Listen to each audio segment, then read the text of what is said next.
ما با همه خاطر جمع آمدیم که تا که نشان دهیم که ما جوانان سالهای 90 نیستیم. اون خطاگیری که سال 90 شد ما اون را تکرار نمیکنیم.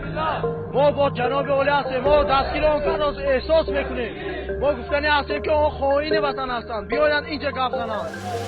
خائنان وطن کبیریت و ولای آنها در خارج ایستاده تاجیکستان ما را آباد کرده نمیتوانند. ما جوانان همیشه آباد میکنیم. جوانان و پیش ما سازنده ما با پیشوای ملت سوخ وحدت یگانگی زنده‌باد تاجیکستان استقلالیت پیشوای ملت.